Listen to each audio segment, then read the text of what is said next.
Hello everyone, स्वागत है आपका फिर से एक और बेहतरीन सेशन के अंदर। वीडियो में आगे बढ़ने से पहले थोड़ी सी पेशेंस दिखाइए और 1 मिनट की इंपॉर्टेंट इंफॉर्मेशन जरा सी सुन लीजिए। अभी तक हमने क्या किया है, यूट्यूब के ऊपर आपको मैथ और रीजनिंग के दो दो स्ट्रेटेजी मॉक्स प्रोवाइड किए हैं जो कि लेटेस्ट पैटर्न के ऊपर बेस्ड है।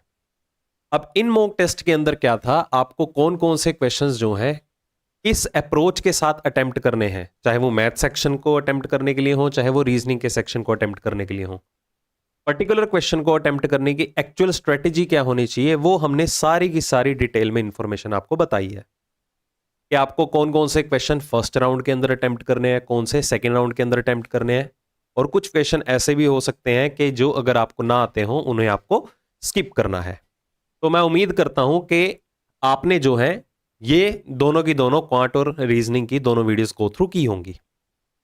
अगर नहीं की तो जरूर जाके देखिएगा, क्योंकि आने वाले मॉक टेस्ट्स के अंदर आपको इससे बहुत ही ज्यादा हेल्प मिलेगी।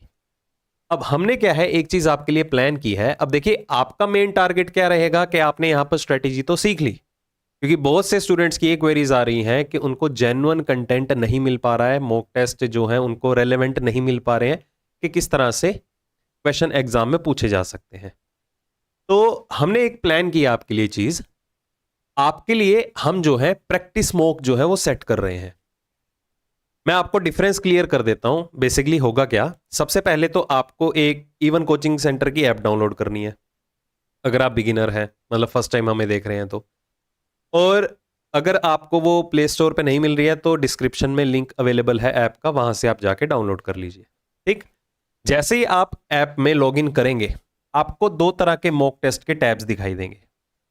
एक तो मॉक टेस्ट जो हम ऑलरेडी ही आप अटेम्प्ट कर रहे थे, ठीक है, वो पिछले साल तक के मॉक टेस्ट थे, मतलब जो भी टीसीएस पैटर्न के ऊपर बेस्ड आ रहे थे वो सारे के सारे मॉक टेस्ट थे।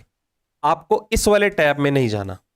अब इसी के नीचे एक और आपको टैब मिलेगा लेटेस्ट मॉक टेस्ट के नाम से, मतलब जितने भी आपके 2025 या आगे ऑनवर्ड्स अगर यही पैटर्न चलता रहा तो वो सारे के सारे लेटेस्ट पैटर्न के ऊपर बेस्ड मॉक टेस्ट आपको इस टैब में मिलेंगे।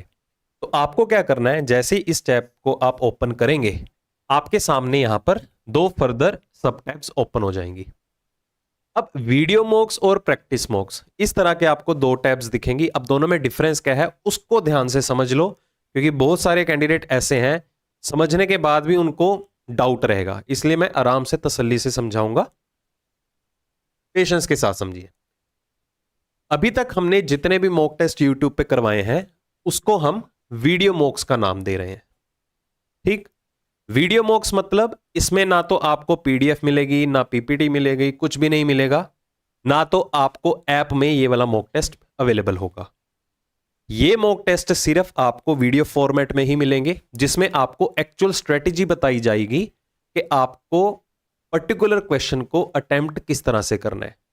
पूरे के पूरे सेक्शन को, रीजनिंग की बात करें चाहे क्वांट की बात करें, कि पूरे के पूरे सेक्शन को किस तरह से हैंडल करना है, कौन से क्वेश्चन होल्ड पे रख के चलने हैं, कौन से फर्स्ट राउंड के अंदर ही अटेम्प्ट करने हैं, जो ऑलरेडी मैं आपको बता चुका हूं। ये दो दो सेशन क्वांट और रीजनिंग में हमने अभी तक डिस्कस किया है।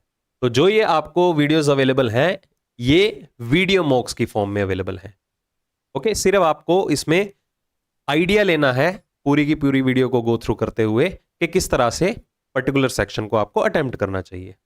ओके, अब इसी से रिलेटेड आपको प्रैक्टिस भी करनी है कि जो हमने स्ट्रेटेजी को समझ लिया है अब उसे इंप्लीमेंट भी तो करना है। इन दी एंड आप किस तरह से एग्जैक्ट एग्जाम के अंदर किस तरह से परफॉर्म करेंगे वो आपको स्ट्रेटेजी इंप्लीमेंट करनी भी तो आनी चाहिए। तो उसके लिए आपको इसी टैब के अंदर, इसी के नीचे देखिए प्रैक्टिस मॉक का एक और टैब मिलेगा। तो प्रैक्टिस मॉक के अंदर आपको लेटेस्ट पैटर्न के ऊपर बेस्ड मॉक टेस्ट अवेलेबल होंगे।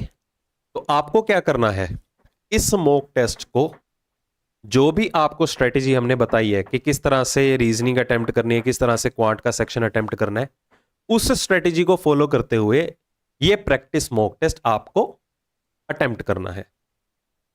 पूरी की पूरी स्ट्रेटेजी को फॉलो करना है। आप अपना दिमाग ज्यादा मत दौड़ाइएगा, क्योंकि आपके लिए हमने जितनी भी चीजें आपके लिए बेनिफिशियल हो सकती थी कि किस तरह से आपको ट्रैक पे लाके आपको अपना मॉक टेस्ट अटेम्प्ट करना है, वो सारी स्ट्रेटेजी जो हमने यहां पर सिखाई हैं उन्हीं स्ट्रेटेजीज को आपको खुद से यहां पर इंप्लीमेंट करना है। तो वही चीज है, तभी मैं कह रहा हूं अगर आपने ये वीडियोस नहीं देखी हैं तो पहले ये वीडियोस जरूर देखिएगा, उसके बाद ही इस प्रैक्टिस मॉक को आपको अटेम्प्ट करना है। ओके, तो जो भी आपका स्कोर कार्ड रहेगा आपको इस वीडियो के कमेंट सेक्शन में जरूर देना है। अब क्या रहेगा, दोनों में डिफरेंस क्या है, वीडियो सॉल्यूशन आपको इसके भी मिलेंगे, बट इसमें क्या है, आपको प्रॉपर स्ट्रेटेजी नहीं बताई जाएगी, क्योंकि उस स्ट्रेटेजी को आप इसमें इंप्लीमेंट कर चुके हो। स्ट्रेटेजी सीखनी है तो आपको वीडियो मॉक्स के अंदर मिलेगी। यहां पर क्या है, आपको जो भी वीडियो सॉल्यूशन मिलेंगे इसके, आपको डायरेक्ट उसका सॉल्यूशन मिलेगा, कोई प्रॉपर स्ट्रेटेजी नहीं मिलेगी कि आपको ये क्वेश्चन पहले करना है ये वाला बाद में करना है, नहीं, आपको जिस भी क्वेश्चन में डाउट है उसका आप सॉल्यूशन देख सकते हो। मैं उम्मीद करता हूं कि जो भी मैंने आपको इंफॉर्मेशन दी है वो आपके दिमाग में फिट होगी। डाउट है रिवाइंड करके फिर से समझ लो कि आपको डायरेक्टली यहां पर स्विच नहीं करना है। पहले आप अगर वीडियो मॉक्स देख चुके हैं फिर तो डायरेक्टली अटेम्प्ट कीजिए जो भी आपने स्ट्रेटेजी सीखी है। अगर अभी आपको स्ट्रेटेजी का आइडिया नहीं है, आप फर्स्ट टाइम हमारी वीडियोस देख रहे हैं, तो पहले वीडियो मॉक्स वाले सेक्शन में जाइए। जैसे ही आप इस पर क्लिक करेंगे आप डायरेक्टली यूट्यूब पे जो वीडियोस अवेलेबल हैं, पर्टिकुलर स्ट्रेटेजी जो है किसी भी सेक्शन को अटेम्प्ट करने की, वहां पर पहुंच जाएंगे।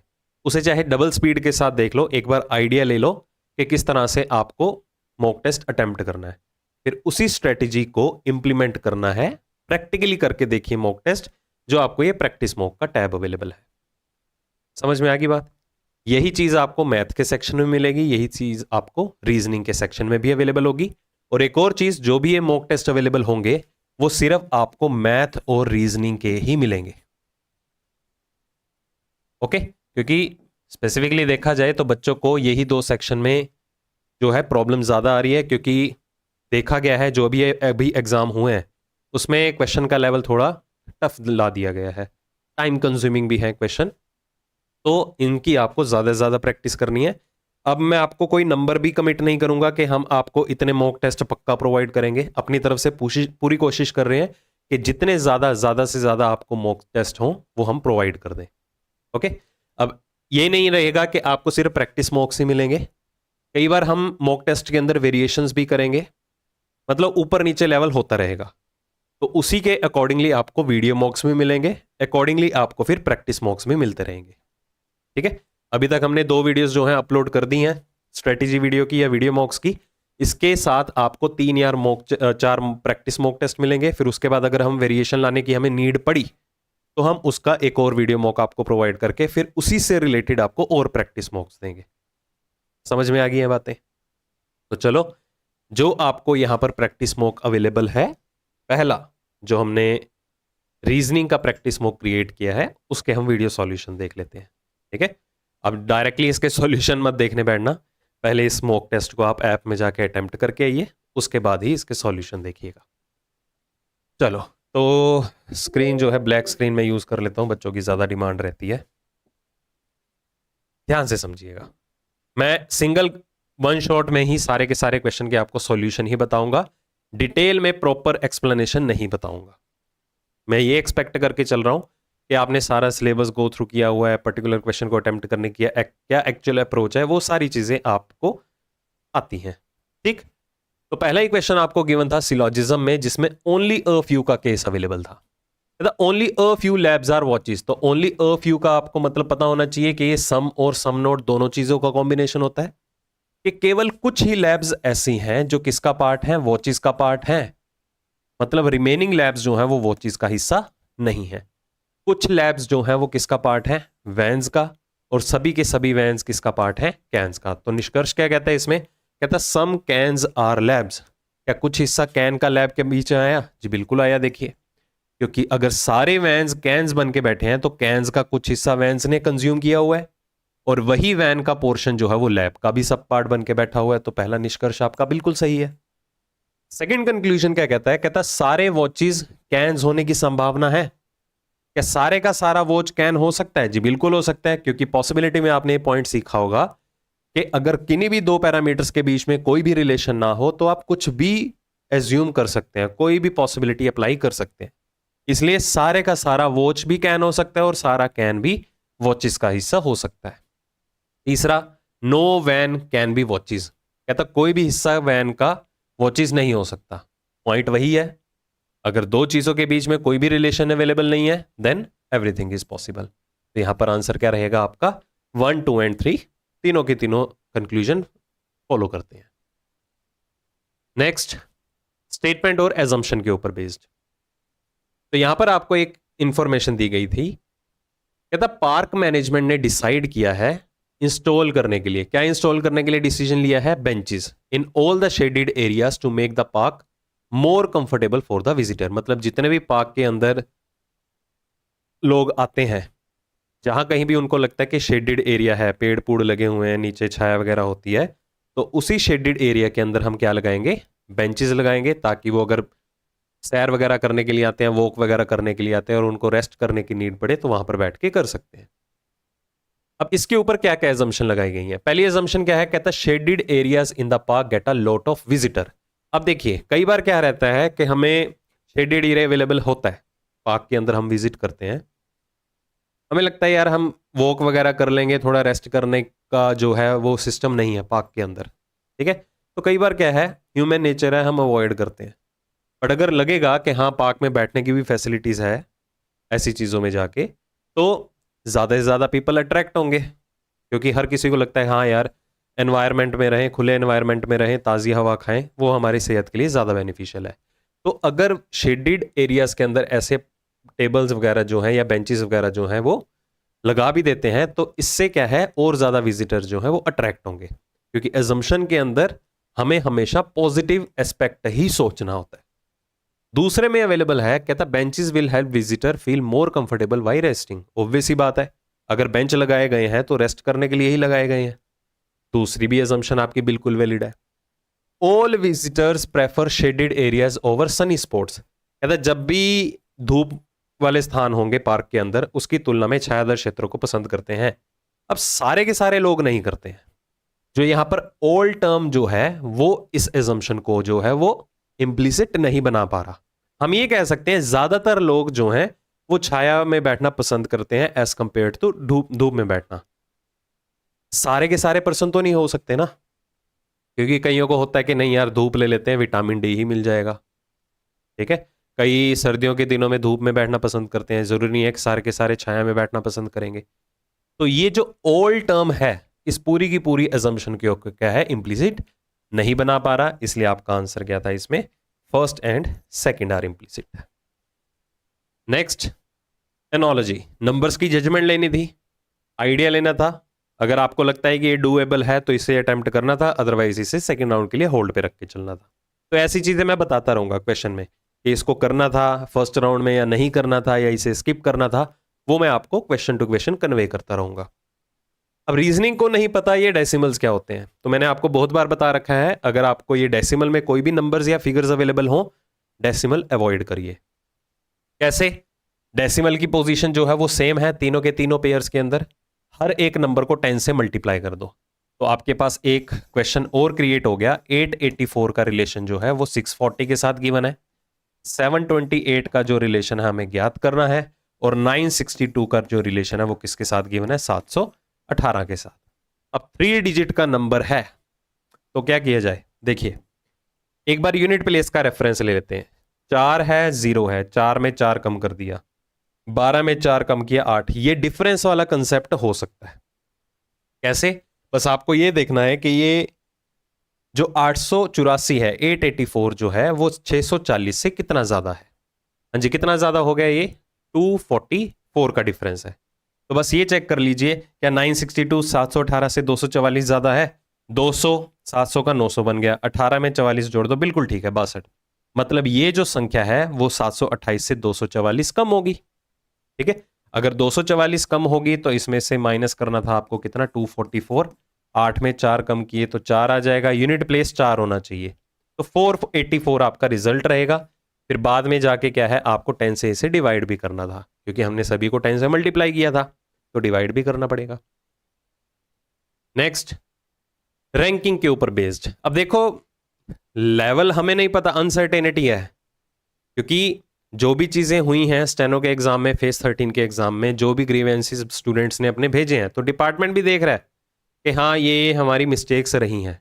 तो मैं फॉर श्योर नहीं कह सकता हूं कि सारी की सारी चीजें जो हैं वो इम्प्रोवाइज हो जाएंगी, बट कुछ लेवल तक की तो उन्होंने कंसीडर की होंगी कि आगे जाके ऐसी प्रॉब्लम्स ना आए स्टूडेंट्स को, तो थोड़ा तो हम अकॉर्डिंग टू द एग्जाम जो है वो क्वेश्चन का लेवल रखें। तो क्वेश्चंस की अनसर्टेनिटी तो देखो फिर भी रहेगी, हमें नहीं पता कि कौन से टाइप के क्वेश्चन आपको देखने को मिल जाए, ठीक है।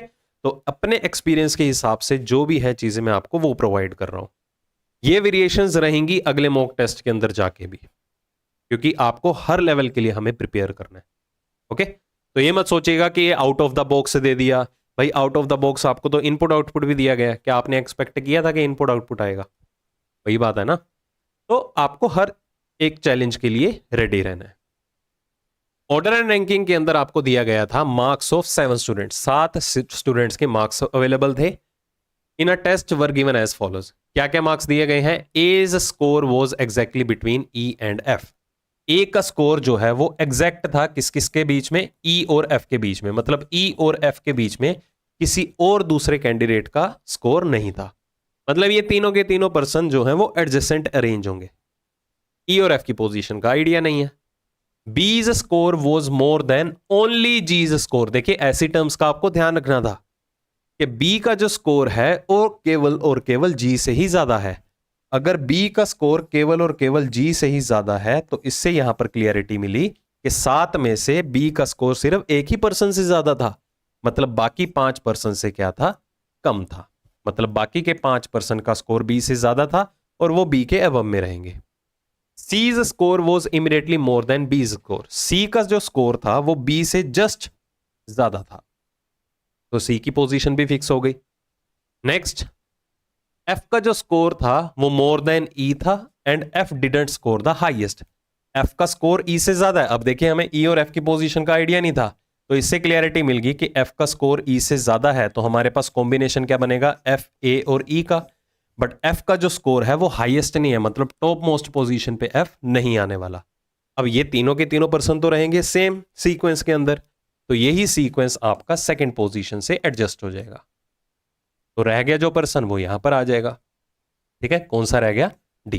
तो पूछा क्या है? Who scored the highest marks? किसने स्कोर किया है सबसे ज्यादा स्कोर? डी ने किया था, ओके। चलिए नेक्स्ट क्वेश्चन क्या था आपको अवेलेबल? अगला क्वेश्चन देखिए, डिसीजन मेकिंग के ऊपर। टाइम कंज्यूमिंग है सिर्फ रीडिंग करने में, अदरवाइज डूएबल है, आप इसे सेकेंड राउंड के लिए भी लेके चल सकते थे। ये इंग्लिश लैंग्वेज में है और ये हिंदी लैंग्वेज में, ओके। चलिए क्या दिया गया था, अब इसको अटेम्प्ट करने का मैं एक और टाइम सेविंग अप्रोच बताता हूं आपको कि किस तरह से आप अटेम्प्ट कर सकते थे। आपको जस्ट क्या करना था, ये सारी कंडीशंस को गो थ्रू करना है, इसको छोड़ दो स्पेशल क्लोज क्या है, ओके। आपको सिर्फ ये कंडीशन पढ़नी है कि 1/8/2025 तक का क्राइटेरिया है कि असिस्टेंट अकाउंटेंट के लिए सिलेक्शन होने वाली है। डिप्लोमा होना चाहिए अकाउंटिंग में, कितने परसेंट मार्क्स होने चाहिए? 65%। एज किस किस के बीच में होनी चाहिए? 22 से 23 के बीच में। मिनिमम 1 ईयर और 6 महीने का प्रैक्टिकल अकाउंटिंग एक्सपीरियंस भी होना चाहिए। Should have a minimum of 1 year and 6 months of, 1.5 साल का एक्सपीरियंस मांगा है। Must be willing to work in the rotational shift, ठीक है। मतलब शिफ्ट अगर चेंज होती है तो उसके लिए भी आप विलिंग होने चाहिए। अगर कोई भी कैंडिडेट आया सारी एलिजिबिलिटी क्राइटेरिया को फुलफिल करता है, सिलेक्टेड है, ओके। अब देखिए हमारा मेन मोटिव क्या रहता है, जो जो एलिजिबिलिटी क्राइटेरियाज दिए गए हैं उनको फुलफिल करना चाहिए। अगर बाय चांस इन चारों में से किसी भी वो एक पॉइंट के लिए एलिजिबल नहीं होता तो हम उसके लिए स्पेशल केस जो है वो पकड़ेंगे, जिसको हम एक्सेप्शन का नाम बोलते हैं, ओके। जैसे कि सपोज आप किसी रिजर्व कैटेगरी से बिलोंग करते हैं, ओके, और आपकी एज जो है वो जनरल कैटेगरी के बिहाफ पे अगर कंपैरिजन करके देखें 30 साल तक की एज तक आप एग्जाम फॉर्म फिल कर सकते हैं। बट अगर आप रिजर्व कैटेगरी से बिलोंग करते हैं तो आपको रिलैक्सेशन भी मिलता है। मतलब सपोज मैं कह देता हूं आपकी एज है 31, फॉर्म अप्लाई करने के लिए मैक्सिमम एज क्या होनी चाहिए? 30 होनी चाहिए। तो जो गिवन एलिजिबिलिटी क्राइटेरिया है आप उसको फुलफिल करने की बजाय आपको एक ऑप्शन दिया जाता है ना, चलो रिजर्व्ड कैटेगरी है तो हम आपको एक्सेप्ट कर लेंगे। मतलब आपने गिवन कंडीशन को फुलफिल नहीं किया, उसके लिए आप एलिजिबल नहीं थे, उसके बिहाफ पे जो आपको स्पेशल अथॉरिटी दी गई है उसके लिए आप एलिजिबल थे। तो इसलिए हमने सबसे पहले प्रेफरेंस ही गिवन कंडीशन को करना है। इसको पढ़ने की नीड नहीं है, ये हम तभी पढ़ेंगे अगर वो दी गई कंडीशन में से किसी एक कंडीशन के लिए एलिजिबल नहीं होता। ठीक है, तो ये सारा का सारा पढ़ के अपना टाइम वेस्ट नहीं करना, ये गो थ्रू कर लिया, डायरेक्टली क्वेश्चन के ऊपर आइए। कहता प्रिया इज 21 ईयर्स ओल्ड, क्या चाहिए थी, age must be between 22 and 30 साल के बीच बीच में। बट अब यहां पर क्या है, इस कंडीशन के लिए वो एलिजिबल नहीं है। ठीक है, तो चेक करो क्या इसके ऊपर कोई एक्सेप्शन लगी है। ध्यान से देखिएगा, ये देखो, ये दूसरी एक्सेप्शन। कहता अगर कोई भी कैंडिडेट आया अगर उसकी एज 22 साल से कम है but has over 5 years of experience, तो केस जो है वो एचआर मैनेजर के पास चला जाएगा। ठीक, मतलब यहां से क्लियरिटी मिल गई, उसकी सिलेक्शन तो होगी नहीं, क्योंकि सिलेक्शन कब होनी थी, अगर वो गिवन कंडीशंस के लिए फुलफिल होती। समझ में आई बात। देखो मैं इतना टाइम इस क्वेश्चन में तो ले रहा हूं क्योंकि क्वेश्चन जो है एक टाइप से नया ही है आप लोगों के लिए, कैटेगरी नई इंक्लूड हुई है। अभी भी बच्चों को कंफ्यूजन होती है कि इनमें किन किन बातों का ध्यान रखना है, तो ध्यान से समझ लीजिएगा। सिलेक्शन तो होगी नहीं, या तो वो एचआर मैनेजर के पास जाएगी या उसकी रिजेक्शन होगी। ठीक, चलो कभी भी दो डिफरेंट क्लोजेस जो आपको स्पेशल क्लोजेस दिए गए हैं, दो क्लोजेस के ऊपर एक ऑप्शन नहीं अवेलेबल होगा। समझ में आया, दो कंडीशंस एक साथ नहीं लगेंगी, एक क्वेश्चन में सिंगल कंडीशन ही अप्लाई होगी। चलिए अब या तो वो एचआर मैनेजर के पास है या रिजेक्शन लगेगी उसकी। आगे देख लेते हैं कितने परसेंट मार्क्स हैं, 78% मार्क्स, किसमें, अकाउंटिंग डिप्लोमा में। चाहिए कितने थे, 65, एलिजिबल है।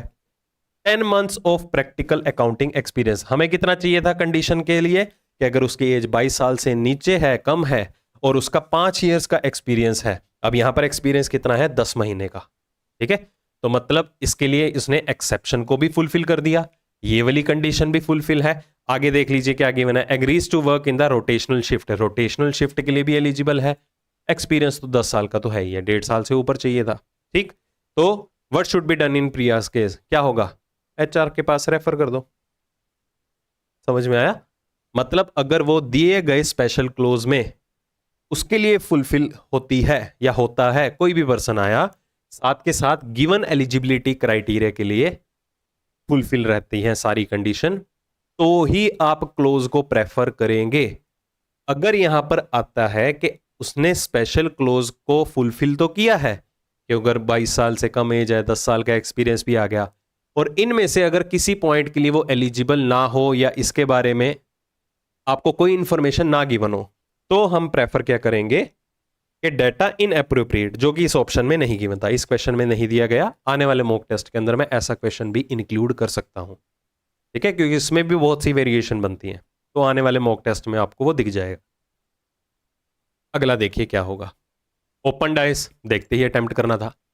हमें यह बताना था कौन कौन सा बॉक्स क्रिएट किया जा सकता है, विच कैन बी मेड।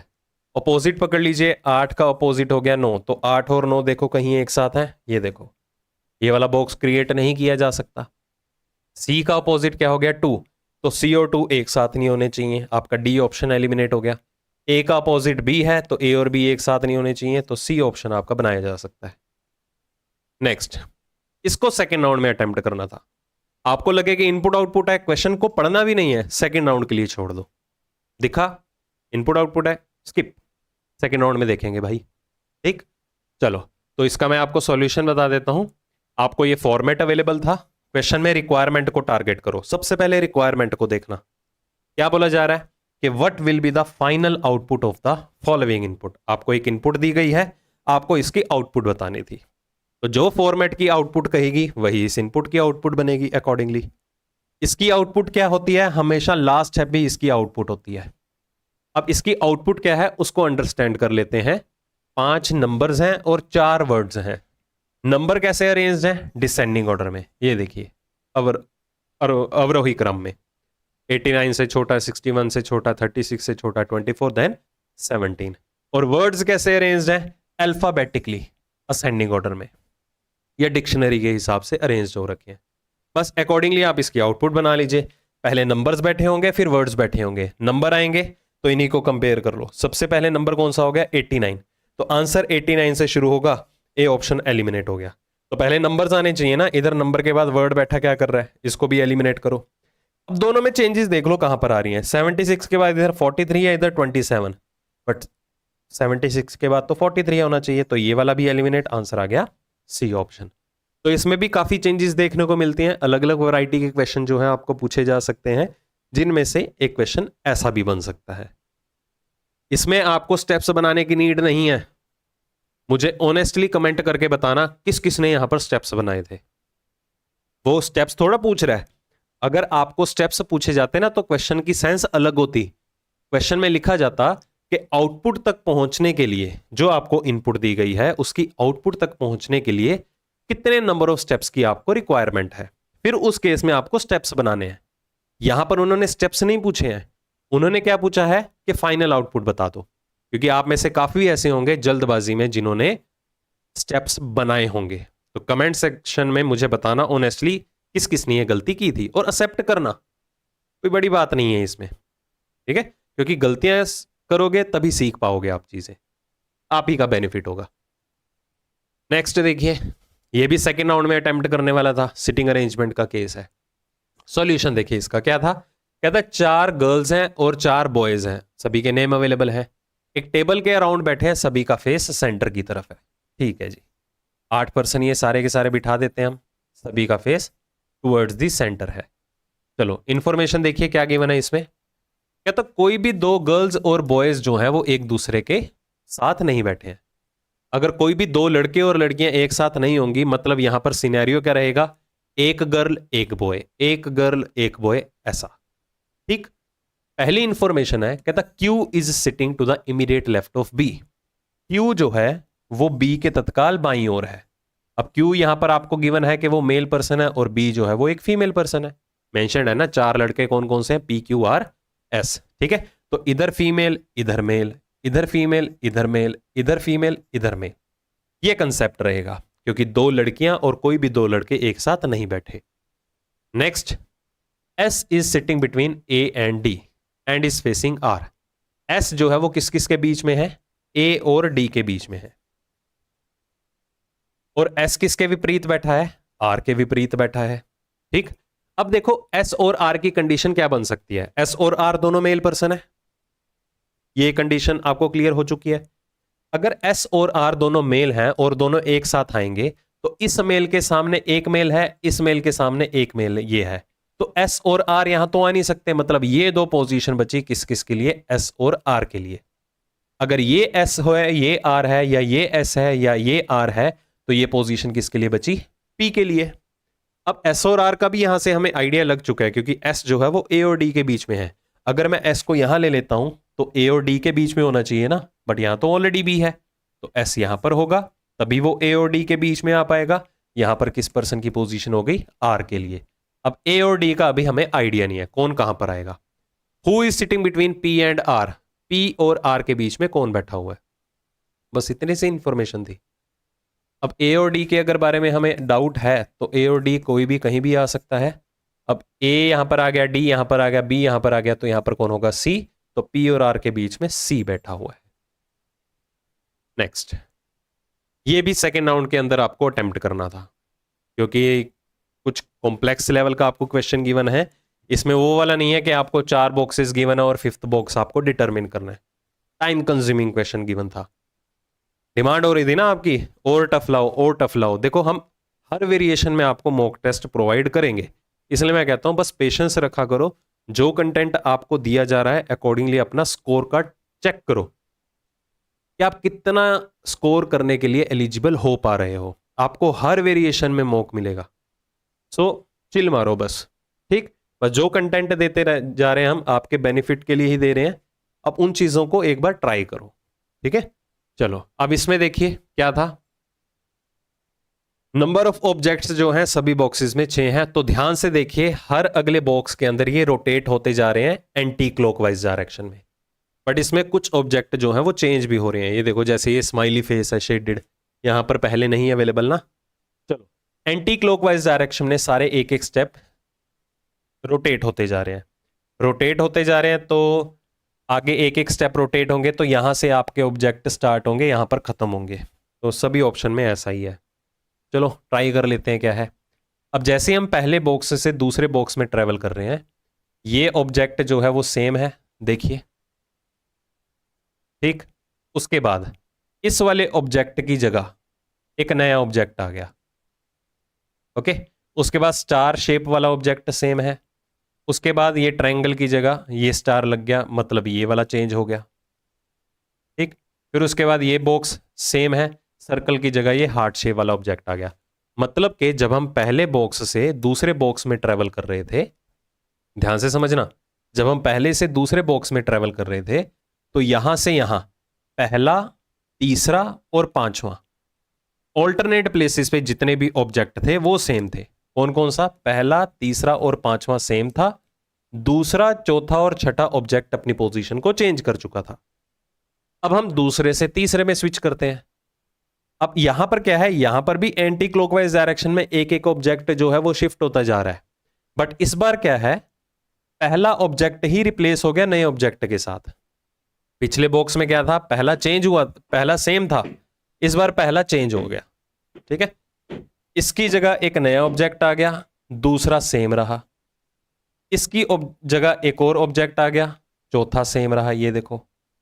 इसकी जगह एक नया ऑब्जेक्ट आ गया, छठा भी सेम रहा। मतलब पहले से दूसरे में पहला, तीसरा, पांचवा सेम था, बाकी तीनों ने पोजीशन चेंज की थी।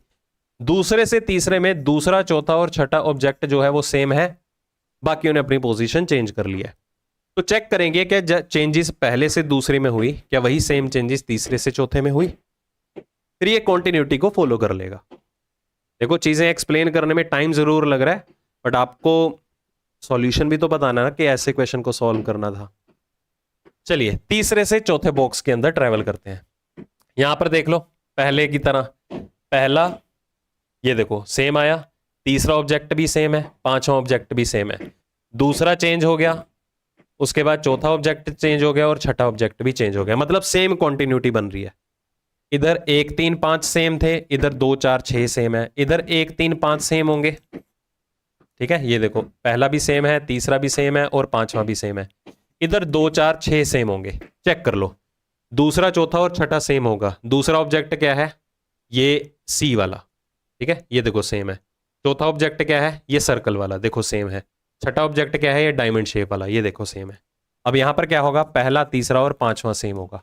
पहला, तीसरा, पांचवा सेम होगा, मतलब ये smiley face as it is रहेगा जो शेडेड है।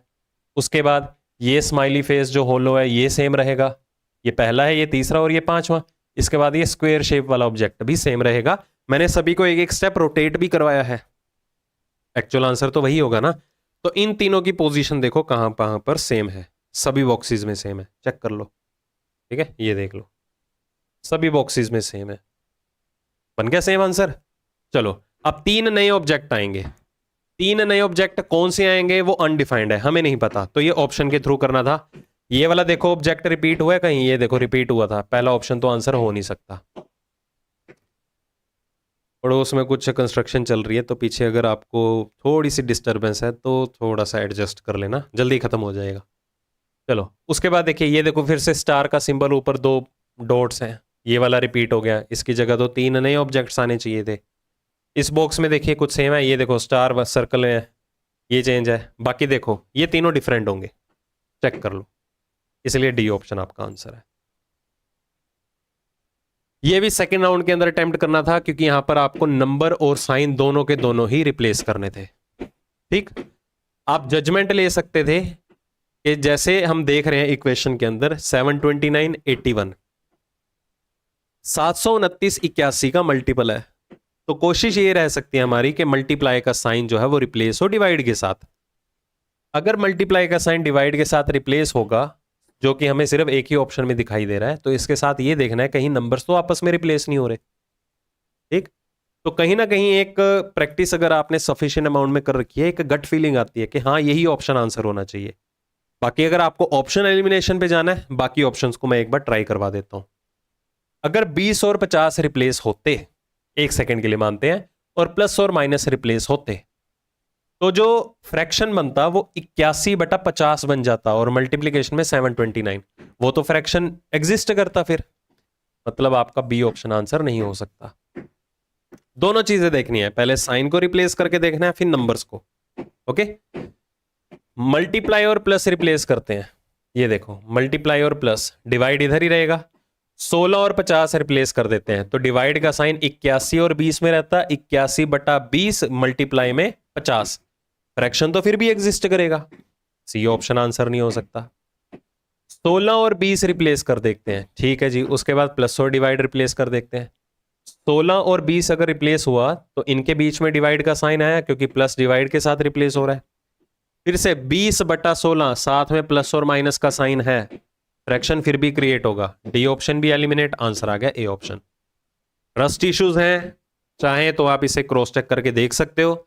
एग्जाम पॉइंट ऑफ व्यू से अगर आप अटेम्प्ट कर रहे हैं और फुल कॉन्फिडेंट हैं कि बाकी ऑप्शंस तो आपका आंसर हो ही नहीं सकते, तो आपको इसको क्रॉस चेक करने की भी नीड नहीं है, आंसर मार्क करो और आगे बढ़ो। ओके, चलो अगले क्वेश्चन के ऊपर आइए। ये देखो क्वेश्चन की लेंथ बता देती है आपको, ये टाइम कंज्यूमिंग क्वेश्चन है, तो जहां कहीं भी आपको दिखे कि हाँ ये तो भाई टाइम ले लेगा, करना ही नहीं है फर्स्ट राउंड के अंदर अटेम्प्ट, सेकेंड राउंड के लिए लेके चलो इसे। थ्योरेटिकल पोर्शन है ना, अब ये भी नहीं रहता कि हाँ क्वेश्चन के ऊपर लिखा हो कि हाँ आप मुझे अटेम्प्ट कर सकते हो, मैं सॉल्व हो जाऊंगा आपसे पहली बार में ही, ऐसा भी नहीं है, वो लक के ऊपर है। क्या पता कुछ क्वेश्चन में सेंस लॉजिक ऐसे लगे हों, वर्ड्स की सेंस ऐसे हो कि आप डिसीजन ना बना पाए कि इसका आंसर क्या रहेगा, तो बेहतर है इसको सेकेंड राउंड में ही लेके चलो। ठीक, चलो तो इसमें कंडीशन क्या क्या गिवन थी, आपको एक सिचुएशन दी गई है, क्या था, you are planning a family trip with a limited budget, कि आपके पास एक लिमिटेड बजट था, उसके लिए आपने क्या किया है, एक प्लान किया है फैमिली ट्रिप, घर वालों के साथ आप घूमने जा रहे हैं। The total cost for the transportation, accommodation and food is estimated at 15,000। तो जब भी आप घूमने जाते हैं एक एस्टिमेट लगाते हैं ना कि हाँ हमारे पास इतना बजट है, इस बजट में ही हमने अपना खर्चा करना है, ठीक है। मिडिल क्लास फैमिली, करना पड़ता है भाई, क्या करें, हम भी उसी फैमिली से बिलोंग करते हैं। कॉस्ट जो है एस्टिमेट किया है पूरे के पूरे ट्रिप की, जिसमें कि ट्रांसपोर्टेशन आने जाने का खर्चा, रहने का खर्चा और खाने पीने का खर्चा, कितना एस्टिमेट लगा रखा है, 15,000 रुपए। But you have only saved 12,000, बस आपने सेव किया है सिर्फ और सिर्फ 12,000 फॉर द ट्रिप। अब हुआ क्या, अनएक्सपेक्टेडली, अनएक्सपेक्टेडली मतलब अप्रत्याशित रूप से जो ट्रांसपोर्टेशन का प्राइस है, आने जाने का खर्चा है, वो 20% बढ़ जाता है। कि आपने देखा कि हाँ हम चलो प्लान तो कर रहे हैं, चलो कंसल्ट कर लेते हैं, जहां हमने सोचा था कि 4,000 लगेंगे वहां पर 20% बढ़ गए, मतलब 4,000 की जगह खर्चा आ रहा है 4,800 रुपए का, ट्रांसपोर्टेशन का बढ़ चुका है। ठीक, बजट हिल गया, मेकिंग इट इवन टाइटर, मतलब वो बजट और ज्यादा टाइट हो गया हमारा। What is the best action to take to make the trip feasible without exceeding your savings. अब पूरा ट्रिप अच्छे से हो जाए, अपनी बचत से ज्यादा खर्च किए बिना यात्रा को संभव बनाने के लिए सबसे अच्छा कदम क्या है, मतलब ट्रिप पे तो जाना है कि उसी खर्चे में ही सारे का सारा चीजें जो है वो सॉर्ट आउट हो जाए, फैमिली को घुमा के घर भी आ जाए वापस। क्या एक्शन हो सकता है, तो पहला क्या है, कहता cancel the trip entirely to avoid the financial risk. कितना फाइनेंशियल रिस्क है भाई, वो तो कह रहा है कि मेक ट्रिप को जो है वो फिजिबल बनाना है आपको, ठीक है। तो पहला जो है वो जेन्युइन एक्शन नहीं है कि कहीं खर्चे बढ़ चुके हैं तो मतलब ट्रिप को ही कैंसिल कर दो आप।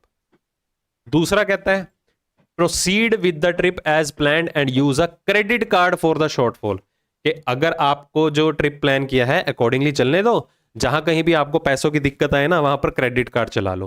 पहली बात, क्रेडिट कार्ड के बारे में कोई इंफॉर्मेशन नहीं दी आपने, मान लेते हैं चलो हर बंदे के पास आजकल क्रेडिट कार्ड है नहीं, फिर भी मैं मान लेता हूं, क्या जरूरी है जहां कहीं भी हम विजिट करेंगे वहां पर भी या क्रेडिट कार्ड से पेमेंट जो है वो एक्सेप्टेबल होगी, तो ये तो इलॉजिकल सा एक्शन है। तीसरा कहता है reduce expenses on accommodation and food by 15 to 20% and look for cheaper transportation alternative. अब देखो सेविंग तो 12,000 की है, हमने बजट बनाया है एस्टिमेटेड 15,000 का घूमने फिरने का, तो ट्रांसपोर्टेशन के अगर चार्जेस बढ़ चुके हैं तो कहीं ना कहीं तो आपको घूमने जाना है, तो चीजें जो है वो एडजस्ट करनी पड़ेंगी। तो यहां पर एक चीज बोली गई है कि जो आपके एक्सपेंसेस है ना रहने के और खाने पीने के, उसको 15-20% कम कर दो। जहां पर आपने सोचा है कि खाने पीने में और रहने में हमारा 8,000 का खर्चा आएगा, उसको थोड़ा सा कम कर दो, क्योंकि दूसरे एंगल पे ट्रांसपोर्टेशन के चार्जेस भी बढ़ चुके थे, तो कहीं ना कहीं तो अमाउंट आपको कंपनसेट करना पड़ेगा ना।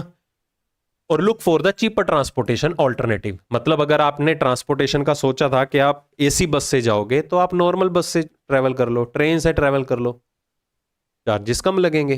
तो ये फिजिबल एक्शन लग रहा है इस चीज के लिए। अब चौथा क्या कहता है, borrow money from the family और friends to cover the full amount. पूरे अमाउंट भरने के लिए, ये तो नहीं होना भाई, फैमिली और फ्रेंड से उधार ले लो। उधार से बचना, उधार नहीं लेना कभी भी, ठीक है। नहीं चुका पाएंगे बंदों को हम शक्ल भी नहीं दिखा सकते हैं अपनी। तो ये वाला जो है फिजिबल एक्शन नहीं है, तो exact answer would be C option. तो देखो पढ़ने में टाइम लगा, क्वेश्चन में था नहीं कुछ, डिसीजन मेकिंग का क्वेश्चन है, तो टाइम कंज्यूमिंग तो है ना। तो ये मत सोच के चलेगा कि पेपर टफ आएगा आपको, और जैसे कि फेज 13 या आपको स्टेनो के एग्जाम में देखने को मिला कि पेपर टफ आया, तो वो टफ नहीं थी चीजें, टाइम कंज्यूमिंग थी, क्योंकि ऐसे थ्योरेटिकल क्वेश्चन आपको पूछ लिए गए थे, ठीक है। तो इसको सेकेंड राउंड में लेके ही चलना है। नेक्स्ट देखिए, blood relation. Pointing to a player in a stadium, Reena said. एक स्टेडियम में एक प्लेयर खेल रहा था या खेल रही थी, रीना ने कहा, क्या कहा, ही इज, वो कौन है, my paternal grand mother's only sons, only son in law's son. नहीं करना ऐसे, एक एक रिलेशन को उठाओ। उसने क्या कहा कि जो प्लेग्राउंड में बैठा पर्सन है, पहली बात ही इज मतलब वो एक मेल पर्सन है, ठीक है। वो कौन है, रीना ने कहा। क्या कहा रीना ने, माई पैटर्नल ग्रैंड मदर्स, मेरी दादी मतलब फादर की mother, my paternal grand mother's only sons, मेरी दादी का इकलौता बेटा मतलब ये वाला पर्सन। उसके बाद ओनली सन इन लॉज सन, इसके इकलौता दामाद, इसका इकलौता दामाद कौन हुआ, इसकी डॉटर का हस्बैंड, इसके बेटे के बारे में बात हो रही है। मैं रिपीट कर देता हूं, फ्रेम में क्या था, रीना ने देखा कि कोई खेल रहा है पार्क में, वो कौन है, रीना ने कहा वो मेरे दादी के इकलौते बेटे का जो इकलौता दामाद है उसका बेटा है, ठीक। तो how is the player's father related to Reena, player का फादर रीना से कैसे रिलेटेड है, वो उसका पति है, हस्बैंड। Next, inequalities. ध्यान से पढ़िए, आपको एक एक्सप्रेशन दिया गया है हर ऑप्शन के अंदर, तो उसमें बताना है कि एच लेस देन के किसमें डेफिनेटली ट्रू होगा, निश्चित रूप से सही बताना है किसमें है। के ग्रेटर देन एच भी आप इसे बोल सकते हो। अल्टीमेटली साइन का फेस जो है वो के की तरफ ओपन होना चाहिए। ये देखिए पहले ऑप्शन में यहां पर साइन का फेस एच की तरफ ओपन है, एलिमिनेट करो। के ग्रेटर देन एच में साइन का फेस एच की तरफ ओपन है, हमें के की तरफ ओपन होना चाहिए, दिखना चाहिए था, एलिमिनेट करिए। यहां पर देखिए साइन का फेस के ग्रेटर देन एच, ये देखो इधर भी के की तरफ ओपन है, इधर भी के की तरफ ओपन है। दो साइन है, सिंगल साइन है, किन्हीं भी दो पैरामीटर के बीच में अगर सिंगल साइन आया तो सिंगल साइन के केस में सिंगल साइन की कंडीशन ही ट्रू होती है। यहां पर साइन अपोज करके के और एच में, ये भी आपका कंक्लूजन फॉल्स हो गया। अगला ये भी देखो, पढ़ने में देखो कितना लेंथी है। सेकेंड राउंड के अंदर आपको एक वर्ड दिया गया है, पहले क्वेश्चन को थोरोली रीड आउट करना था। आपके सामने एक वर्ड अवेलेबल है, उसमें क्या बोला गया है, अगर हर वोवल को प्रीवियस लेटर के साथ रिप्लेस कर दिया जाए, वोवल को क्या करना है, प्रीवियस लेटर के साथ रिप्लेस करना है, मतलब उसकी पोजीशन वैल्यू में एक कम कर दो, और हर कॉन्सोनेंट को उसके अगले अक्षर के साथ रिप्लेस करना है। कॉन्सोनेंट में एक नंबर बढ़ा दो और वोवल में एक नंबर कम कर दो, फिर एक और नई अरेंजमेंट बन जाएगी लेटर्स की, ठीक।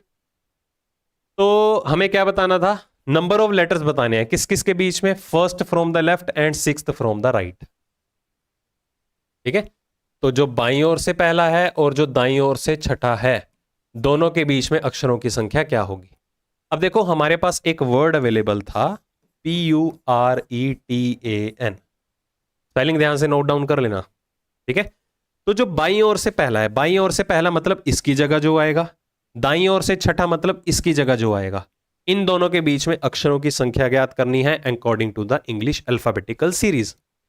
अब पहला लेटर क्या है, कॉन्सोनेंट, उसमें क्या करना था, एक बढ़ाना था, मतलब P का Q बन गया।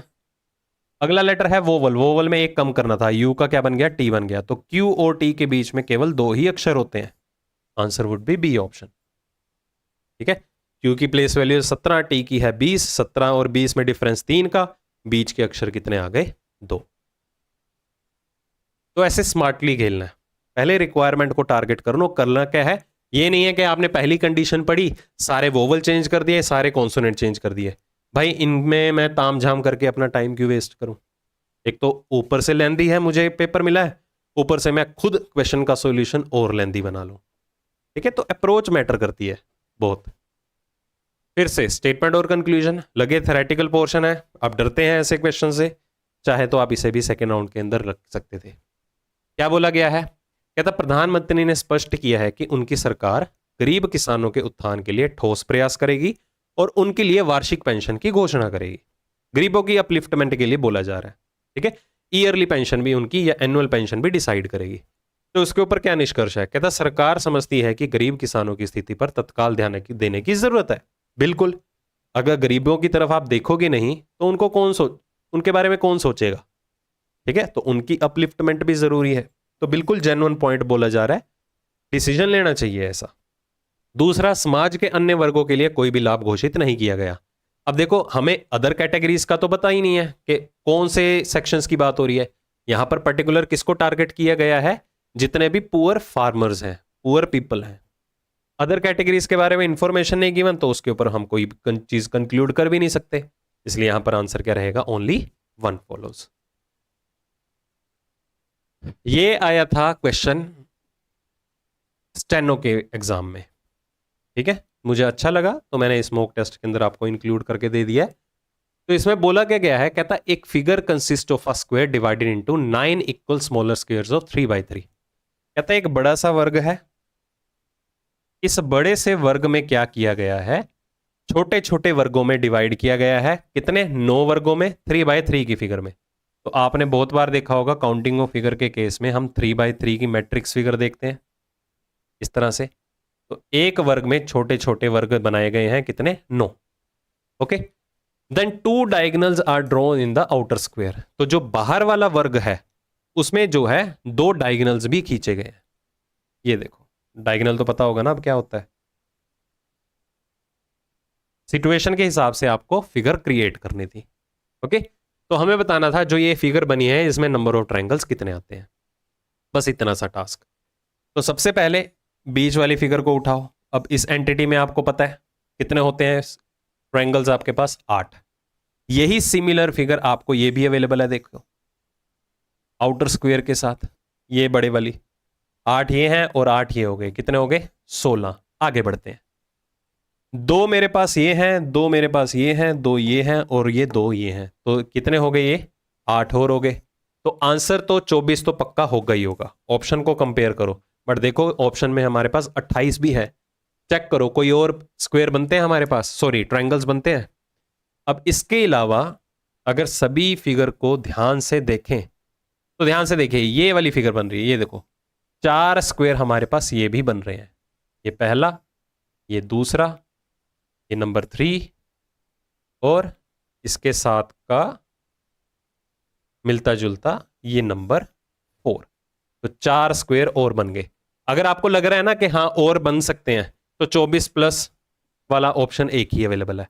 आपको ये 4 ढूंढने की भी नीड नहीं है, बस आपको पता होना चाहिए हाँ 24 से एक्सीड करेगा, 28 आप आंसर हिट कर सकते थे। जबरदस्ती ढूंढने मत बैठना, क्योंकि 24 से बड़ा सिर्फ एक ही ऑप्शन हमारे पास अवेलेबल था। अगला, ये भी सेकेंड राउंड वाला है, बहुत से क्वेश्चन सेकेंड राउंड वाले आ गए हैं देखो।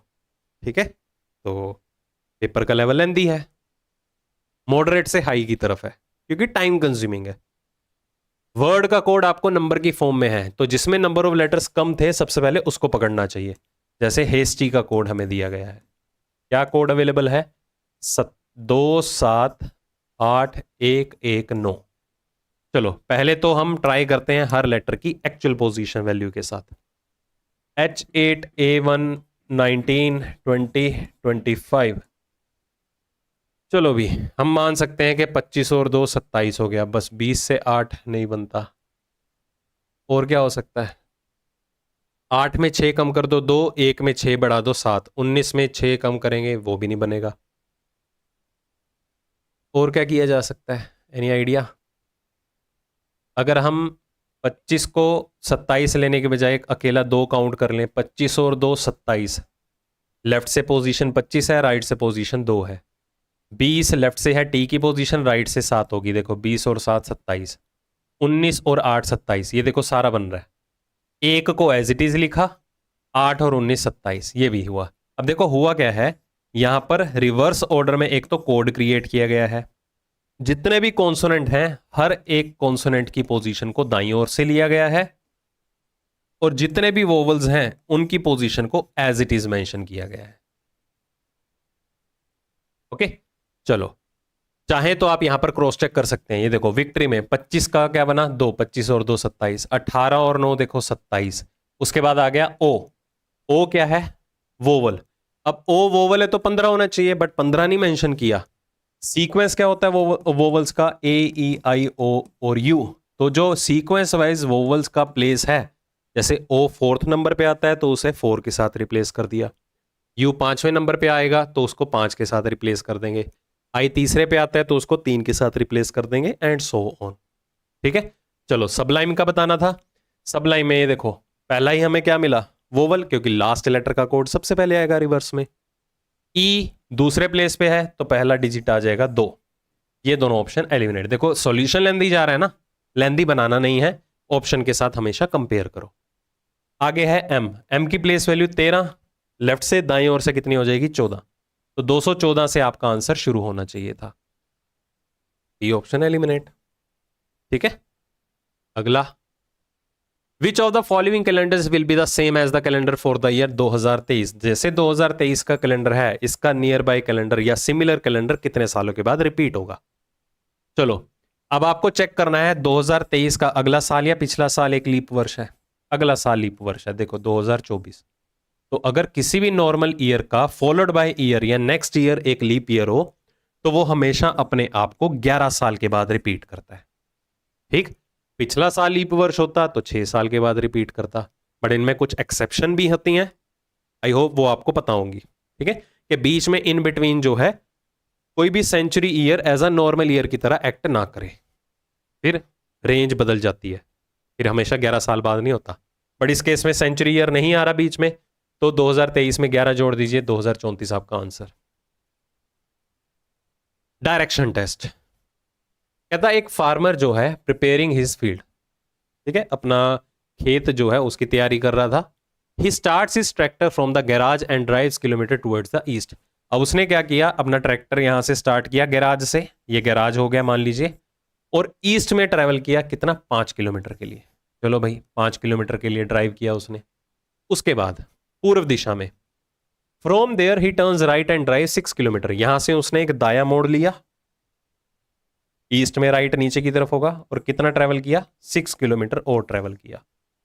आफ्टर दैट क्या हुआ, एक और दाया मोड़ लिया और 8 किलोमीटर के लिए ड्राइव किया। अब साउथ फेसिंग में राइट यहां पर होगा, 8 किलोमीटर के लिए और ट्रैवल किया।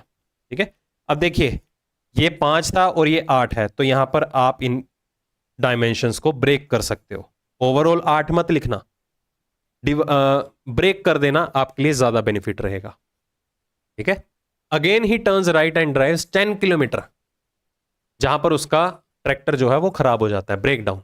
यहां से उसने एक दाया मोड़ लिया, वेस्ट फेसिंग में दाया ऊपर, और 10 किलोमीटर चला। अब 10 देखो कैसे काउंट करना है, ये 6 है तो यहां तक तो 6 हो गया। अब इसके साथ साथ 4 किलोमीटर और, यहां पर हो गया ब्रेक डाउन। ठीक है, ट्रैक्टर हो गया इधर खराब। अब देखो क्वेश्चन में बोला क्या गया है, shortest distance between his current location and garage. उसकी जो वर्तमान पोजीशन है, करंट लोकेशन क्या है यहां पर, और ये था गैराज, इसके बीच में शॉर्टेस्ट डिस्टेंस बताना है, मतलब ये लेंथ निकालनी है। तो आपको बेस और परपेंडिकुलर पता होना चाहिए। बेस कितना हो गया, अगर ये 3 है, देखो यूज हो गया ना। अगर हम 8 लेके चलते तो आपको फिर से बाइफरकेट करना पड़ता, तोड़ना पड़ता, तो पहले ही तोड़ लो। ये 3 है, परपेंडिकुलर हो गया 4, तो हाइपोटेन्यूज करंट कितना आ जाएगा, 5। यूनिट्स का भी हमेशा ध्यान रखिएगा, कई बार आपको 5 2 बार दिखेंगे, एक के साथ होगा मीटर, एक के साथ होगा किलोमीटर, अकॉर्डिंगली यूनिट्स आपको मेंशन करने हैं। नेक्स्ट देखिए सीरीज का केस है, डिफरेंस सही कर ले। 19 से शुरू करते हैं, 4 और 11 को इंक्लूड करने की जरूरत नहीं है, नीड पड़ी तो फॉलोअप करेंगे, नहीं तो नहीं। 19 और 31 में 12 का डिफरेंस, 31 और 12 में कितने का हो गया, 21 का।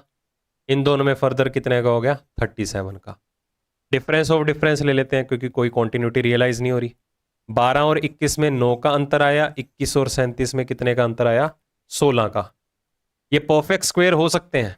देखो 9 3 का स्क्वायर है, 4 का स्क्वायर 16 हो गया। क्रॉस चेक करना चाहते हैं तो इन दोनों में अंतर कितना आया? 8। 8 और 12 में कितने का आया? 4। ये देखो इन दोनों में 4 का मतलब 2 का स्क्वायर, फिर आगे 3 का स्क्वायर, फिर 4 का स्क्वायर, बाकी अगले दो नंबर में कितना होगा? 5 का स्क्वायर, मतलब 25 का डिफरेंस। 37 में 25 जोड़ दो, कितना हो जाएगा? 62। 89 प्लस 62 यूनिट प्लेस रहेगा 1। सिर्फ एक ही ऑप्शन है। ऐड क्यों करें, मैं टाइम क्यों वेस्ट करूं? ठीक। मार्केट का कोड गिवन है, एनोलॉजी है, हम तो कोडिंग डिकोडिंग की लैंग्वेज में ही आप इसे बोलते हो। एक तरह से मार्केट का कोड गिवन है और थर्मो का आपको डिटरमिन करना है। क्या दिया गया है? IEONCV। चलिए प्लेस वैल्यू मेंशन कर लेते हैं। 13 1 18 11 5 20। ये तो भाई देखो टिप्स पे होनी चाहिए, कंपटीशन बहुत है तो इसलिए आपको चीजें एडवांस में सीखनी पड़ेंगी, इस बात का ध्यान रखो। चलो पहले लेटर टू लेटर कंपेयर कर लें। इधर 4 नंबर कम हो गए, इधर 4 नंबर बढ़ गए, इधर 3 नंबर कम हुए, 3 नंबर बढ़ गए, 2 नंबर कम हुए, 2 नंबर बढ़ गए। ये देखो -4 + 4, -3 + 3, -2 + 2। सॉल्यूशन लेंथी बना तो ऑप्शन कंपेयर कर लेते हैं। पहले -4 और +4 करो, 20 में 4 कम करो 16, लेटर P से शुरू होना चाहिए। ये दोनों ऑप्शन एलिमिनेट। दूसरा अक्षर हम देखेंगे नहीं क्योंकि दोनों में L है। फिर क्या होना चाहिए? E में -3, 5 में 3 कम कर दो 2, लेटर आ गया B। ये देखो ठीक, E में 3 कम करोगे B ही आएगा। नेक्स्ट सिमिलर रिलेशन आपको निकालना था। यहां पर क्या दिया गया है? 79 89 101 31 41 47। अब देखो यहां से क्लियरिटी मिल रही है आपको, 31 41 और 47 से क्या क्लियरिटी मिली है? ये प्राइम नंबर हो सकते हैं। पहले मैंने डिफरेंस का जरूर सोचा था, ये देखो 10 नंबर बढ़े 10 नंबर बढ़े, बट अगर यहां पर देखें तो इधर डिफरेंस का सीन नहीं है। 41 से 47 इधर 6 नंबर बढ़ रहे हैं और इधर 12 नंबर बढ़ रहे हैं। ठीक है, तो ये प्राइम नंबर का कंसेप्ट हो सकता है और ये तीनों के तीनों नंबर्स भी प्राइम नंबर्स हैं। बट 31 के बाद का प्राइम नंबर आता है 37। 37 को स्किप करके 41 को कंसीडर किया। 41 के बाद आता है 43, उस 43 को स्किप करके 47 लिया गया। ऑल्टरनेट प्राइम नंबर का कंसेप्ट है ये, ऑल्टरनेट प्राइम नंबर्स का कंसेप्ट। ठीक है, चलो ऑप्शन उठाए। 29 के बाद 31 आता है, 31 ड्रॉप हुआ, फिर 37, 37 के बाद 41 आता है, 41 ड्रॉप हुआ, 43। पहला ऑप्शन ही आपका आंसर है लकीली। अगला, हर ग्रुप का पहला लेटर कंपेयर कर लो। ये देखो 26 है 21 है, 5 नंबर कम हो गए, 11 है 6 है, 5 नंबर कम हो गए, तो 21 में 5 कम करो 16, लेटर P। सीक्वेंस वाइज तीसरा लेटर P होना चाहिए, हर ऑप्शन में है, चेक करो। ठीक है, अब दूसरे लेटर पे आ जाओ। ये 15 है और ये 10 है, 5 नंबर कम हो गए, तो हिट एंड ट्रायल, इधर भी 5 5 करो। 25 में 5 कम करोगे कितना आ जाएगा? 20 T। 20 में 5 कम करो 15, 15 में 5 कम किया 10, 10 में 5 कम कर दिया कितना आ जाएगा? 5 E। लास्ट लेटर E होना चाहिए, ऑप्शन एलिमिनेट करो। सीक्वेंस वाइज दूसरा लेटर T होना चाहिए, T option answer. Sequence wise किस फिलअप की जगह कौन सा लेटर आया है वो ध्यान रखिए। नेक्स्ट, ग्रुप ऑफ वर्ड्स का केस। अब ऐसा भी नहीं है ना कि आपको सारे के सारे ट्रिकी लेवल के ही आएंगे, ठीक है, बहुत इजी भी आएंगे फर्स्ट राउंड में अटेम्प्ट करने वाले। बस आपको इसमें रिक्वायरमेंट को टारगेट करना है। How will make one code, make one code का आपको कोड बताना है क्या होगा। अब देखो मेक वन कोड स्टेटमेंट कौन कौन सी है? Read the code, decode the code, code is easy. ठीक है, मेक वर्ड है ही नहीं, मतलब ऐसा नंबर होगा जो नया होगा, क्योंकि एक मेक वर्ड नया है तो उसका कोड भी नया होगा। ठीक है, तो पहले कोड का देख लेते हैं। कोड जो है वो तीनों स्टेटमेंट में कॉमन आ रहा है, कोड तीनों स्टेटमेंट में कॉमन है, तो नंबर देख लो कौन सा कॉमन है। 24 देखो तीनों में आ रहा है, तो कोड का कोड तो हो गया 24। अब इसमें 24 इसमें भी नहीं है, इसमें भी नहीं है, इसको तो एलिमिनेट करो क्योंकि आंसर में 24 तो पक्का आएगा। इन दोनों की बात करते हैं। ठीक है, अब ना तो हमें मेक वर्ड कॉमन दिखाई दे रहा है ना वन वर्ड कॉमन दिखाई दे रहा है, तो मेक और वन अगर दो नए वर्ड हैं तो उनके कोड भी नए होंगे। अब देखो कौन कौन सा हमें रिपीट होता हुआ नहीं दिखाई दे रहा। 12, 13, 14 तीनों में से कोई नंबर रिपीट हुआ है यहां पर? हाँ जी, कोई नंबर रिपीट हुआ? नहीं, रिपीट नहीं हो रहा। Decode the code, read the code, code is easy. 9, 7, 24, 23, 7, 24, 24, 18 और 22। फिर तो ये आपको क्रिएट करना पड़ सकता है। कैसे क्रिएट करेंगे कि अगर हमें पता चल चुका है कि कोड का कोड जो है वो 24 है, तो कैसे बना होगा ये? पहला लेटर है सी, 3, राइट से इसकी पोजीशन हो गई 24, ठीक है। अकॉर्डिंगली तो फिर 13 है तो 14 होना चाहिए, 15 है तो 12 होना चाहिए। 14 और 12 ये ऑप्शन में गिवन है, देखो। बाकी पे सेटिस्फाई हो रहा है ये? इस पे क्यों नहीं सेटिस्फाई हो रहा फिर? ये भी दिक्कत है। रीड द कोड, 18 है तो 9 है, 20 है तो 7 है, इसमें बन रहा है। डिकोड द कोड में क्यों नहीं बन रहा? अच्छा है तो सही, मैं इसके कोड यहाँ जज कर रहा हूँ। टी है तो देखो 23 है, टी है तो मतलब 7 भी है। लेफ्ट से पोजीशन टी की 20 हो गई, राइट से हो गई 7। सी की पोजीशन लेफ्ट से कितनी होगी? 3, राइट से कितनी होगी? 24। कुछ नहीं है, फर्स्ट लेटर की पोजीशन वैल्यू को राइट से लिया गया है। इंटरेस्टिंग क्वेश्चन था ये भी, ठीक है। तो बस यही 3 बनेंगे। एम की पोजीशन बाएं से 13 है, दाएं से 14। बाएं से ओ की पोजीशन 15 है तो दाएं से 12। सी की पोजीशन बाएं छोर से 3 है तो दाएं ओर से 24 होगी। उसके बाद ये ऑप्शन के थ्रू करना था। टीयर 2 का केस है, ठीक है। अगर लेवल बढ़ रहा है तो क्वेश्चन आपको ऐसे भी आ सकते हैं। ऑप्शन के थ्रू करना है। अगर सपोज पहला ऑप्शन उठाते हैं, NOB, पहला लेटर कंपेयर कर लो। 14 और 11, हैश और परसेंटेज की जगह हमें बताना क्या आएगा। 14 है तो 11 है, 3 नंबर कम हुए, 16 में 3 कम करो, M होना चाहिए, यहां S गिवन है, पहला ऑप्शन एलिमिनेट। NKF का केस लेके आओ, दूसरा ऑप्शन पिक कर रहा हूं कि हैश की जगह NKF आ गया।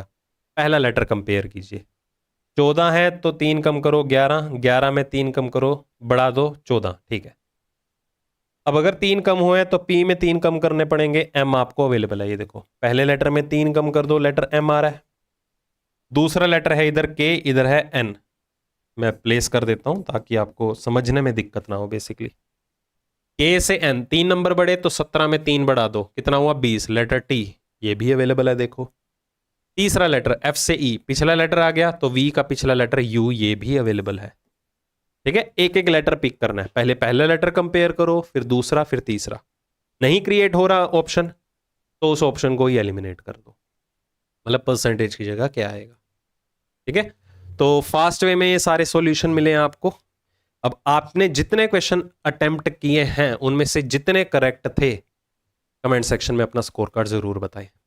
मैं हर मॉक में बोलता हूं, इस वाले मॉक में तो जेन्युइनली बोलूंगा क्योंकि मैंने जानबूझ के कुछ अलग लेवल पे ही आपको ये हार्ड मॉक दिया है। हार्ड इन द सेंस बहुत ज्यादा टाइम कंज्यूमिंग दिया है, ठीक है। तो ऐसी सिचुएशन से घबराना नहीं है, सबके लिए टफ होगा। इजी है तो सबके लिए इजी होगा, कट ऑफ अकॉर्डिंगली जाएगी। ऐसा भी नहीं था कि कोई भी क्वेश्चन, सिंगल क्वेश्चन भी ऐसा हो जो आपको ना आता हो, सारे के सारे क्वेश्चन डूएबल थे। यहां पर आके टेक्निक मैटर करती है कि आपने कितने स्मार्टली प्ले करते हुए क्वेश्चन का सॉल्यूशन निकाला है। अगर आप डिटेल में सारे के सारे सॉल्यूशन निकालते हैं तो भाई फिर तो आपको थोड़ी प्रैक्टिस की और नीड है। ओके, चलो इस मॉक टेस्ट में इतना ही। अपना स्कोर कार्ड जरूर बताइएगा कि कितने आपने अटेम्प्ट किए। सपोज मैंने इसमें 23 अटेम्प्ट किए हैं और 23 में से सपोज मेरे 22 ही सही हैं, तो 22 आउट ऑफ 23 ऐसा स्कोर कार्ड बताना है। 25 किए हैं तो 25 में से स्कोर कार्ड बताना है, ठीक है। चलो जल्दी ही मिलता हूं फिर अगले मॉक के सॉल्यूशन के साथ। Take care.